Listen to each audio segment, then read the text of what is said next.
Die hybrid cross के last session में हम लोगों ने F1 जनरेशन के ऑफस्प्रिंग्स को ऑब्टेन कर लिया था।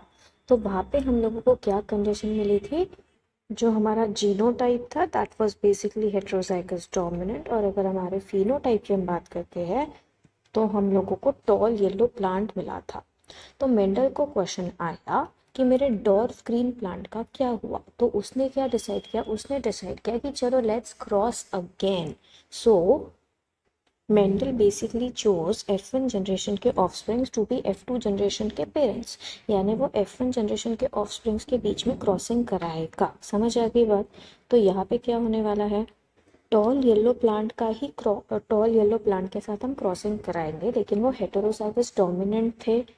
यानी जो क्रॉसिंग हो रही है that is between capital T capital T capital Y into small T small T small Y. क्या ऐसे लिखूँ? नहीं, ये गलत है क्योंकि ये होमोजाइगस कंडीशन है। कैसे आएगा हेटेरोजाइगस? मतलब capital T capital Y small Y into capital T small T capital Y small Y. अब बात को समझो, किसी एक को भी अगर हमने यहाँ पे उठाया तो देखो कितने टाइप के गैमेट बनेंगे। तो ये मेरा जीनोटाइप है। अगर इसके गैमेट बनेंगे तो एक बार टॉल के साथ येलो जाएगा, एक बार टॉल के साथ ग्रीन जाएगा, यानी पहले एक बार कैपिटल टी के साथ कैपिटल वाई जाएगा, एक बार कैपिटल टी के साथ स्मॉल वाई जाएगा, फिर उसके बाद क्या होगा, स्मॉल टी के साथ कैपिटल वाई जाएगा और स्मॉल टी के साथ स्मॉल वाई जाएगा। तो हमारा हर एक पेरेंट जो है वो 4 गैमेट प्रोडक्शन करने वाला है। तो हम कहेंगे that each parent will form 4 different gamete. अब कोई भी 4 गैमेट के साथ फ्यूज हो सकता है। मम्मा ने 4 गैमेट बनाए, पापा ने 4 गैमेट बनाए, कोई भी किसी के साथ भी फ्यूज होगा तो 16 अलग अलग बच्चे पैदा हो सकते हैं जब हम F2 जनरेशन कर रहे हैं परफॉर्म। तो हम क्या करेंगे, हम पूरा वो क्रॉस बनाएंगे। Let's start. सबसे पहले हमारे एरो के डायरेक्शन में एक पेरेंट के सारे गैमेट्स हम लोग लिखेंगे। तो मेरे 4 गैमेट है, एक बार कैपिटल टी के साथ कैपिटल वाई, एक बार कैपिटल टी के साथ स्मॉल वाई, एक बार स्मॉल टी के साथ कैपिटल वाई, एक बार स्मॉल टी के साथ स्मॉल वाई। सिमिलरली दूसरे पेरेंट के हम नीचे लिखेंगे कुछ इस तरीके से, और अब हम क्या करेंगे, उसको पूरा ग्राफ फॉर्म में बनाएंगे।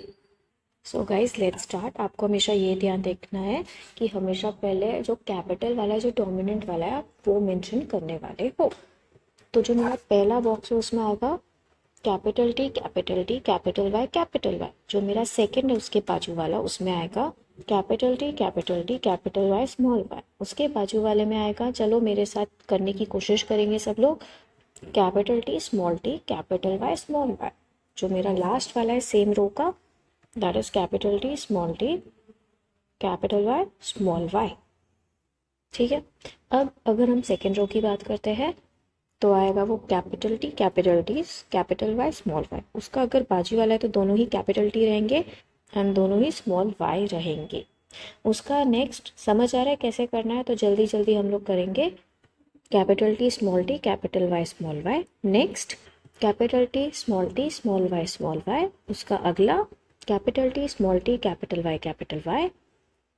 फिर आएगा capital T capital Y small Y. Next पूरा ही चेंज हो रहा है, स्मॉल टी पहली बार दिख रहा है, फिर स्मॉल कैपिटल वाई दिखेगा। उसका जो अगला आएगा वो आएगा small T capital Y small Y. जो आखिरी वाली हमारी सेक्शन है उसमें capital T capital Y small Y. उसके बाजू में आएगा कैपिटल टी स्मॉल वाई। उसके बाजू में हमें दिखेगा small T capital Y small Y, और लास्ट में दिखेगा हमें स्मॉल टी स्मॉल वाई। तो ये जो हमने प्रोड्यूस किया है ये मेरा क्या है, जीनोटाइप है, मेरा फिनोटाइप नहीं है। तो अगर हम इनके फिनोटाइप की बात करते हैं तो हमें अलग अलग चीज़ें मिलेगी, जैसे टॉल येलो पॉसिबल है, टॉल ग्रीन पॉसिबल है, डॉफ येलो पॉसिबल है, और आखिरी में जो पूरा ही रिसेसिव है that is dwarf green possible है। तो यहाँ पे हमें कितने ऑफस्प्रिंग्स मिले in our F2 generation? They are basically 16 offsprings. ठीक है। तो अगर हम लोग टॉल येलो की बात करते हैं तो चलो हम लोग काउंट करेंगे हर चीज़ को। ये टॉल येलो आएगा, जो हमारा नेक्स्ट है वो भी टॉल येलो आएगा, उसका जो नेक्स्ट है दैट विल ऑल्सो भी, क्योंकि उसमें कैपिटल टी और कैपिटल वाई है, टॉल येलो, और जो लास्ट वाला है वो भी टॉल येलो। उसके जो बाद वाला है उसमें भी कैपिटल टी और कैपिटल वाई प्रेजेंट है, so it is again going to be tall yellow. उसका जो नेक्स्ट वाला है उसमें कैपिटल टी तो है लेकिन दोनों ही स्मॉल वाई है, यानी कि ग्रीन, यानी टॉल ग्रीन रहेगा ये। मैं साइड में काउंट भी कर रही हूँ क्योंकि हमको रेशो निकालना है। उसका जो नेक्स्ट वाला है उसमें कैपिटल टी कैपिटल वाई दोनों प्रेजेंट है, यानी it is again going to be tall yellow. उसका जो नेक्स्ट है उसमें कैपिटल टी तो है लेकिन दोनों ही स्मॉल वाई है, यानी वापस से ये टॉल ग्रीन आएगा। आगे बढ़ते हुए कैपिटल टी के साथ कैपिटल वाई दिख रहा है, सो क्योंकि डोमिनेंट फीचर है it is again going to be tall yellow. उसका जो नेक्स्ट वाला है उसमें वापस से कैपिटल टी और कैपिटल वाई है, so it is going to be tall yellow. उसके बाजू वाला जो है वो दोनों ही स्मॉल टी बता रहा है, यानी उसको डॉर्फ रहना है, लेकिन कैपिटल वाई क्योंकि प्रेजेंट है it is going to be dwarf yellow. उसके बाजू वाला जो वापस से दोनों ही स्मॉल टी है लेकिन एक कैपिटल वाई, यानी डॉर्फ तो रहेगा लेकिन कैपिटल वाई के चक्कर में फिर से येलो रहेगा, so it will be dwarf yellow. जो उसके बाद वाला that is capital T and capital Y both are present, so one more tall yellow. उसके बाजू वाला कैपिटल टी है लेकिन दोनों ही स्मॉल वाई है, यानी टॉल तो है लेकिन साथ में ग्रीन है, so it will B toll green. जो अगला वाला है दोनों ही स्मॉल टी है यानी डॉर्फ रहेगा लेकिन कैपिटल वाई है इसलिए वो येलो रहेगा, so it will give us our third dwarf yellow. और जो लास्ट वाला है पूरा ही रेसेसिव फीचर बता रहा है, स्मॉल टी है सारे और स्मॉल वाई है, so it is going to be dwarf green. तो अगर आप ये रेशो निकालते हो सो डायहाइब्रिड क्रॉस के F2 का जीनोटिपिक रेशो आएगा 9:3:3:1। समझ आई बात? तो बुक में आपको कलर और शेप के बेसिस पे यहाँ पे मैंने थोड़ा सा चेंज करके दो अलग कैरेक्टर चूज़ किए, that is your height and seed colour. So with this I hope आपका डाई हाइब्रिड क्रॉस जो है वो क्लियर है। This complete section is very very important. Let's meet you in the next session.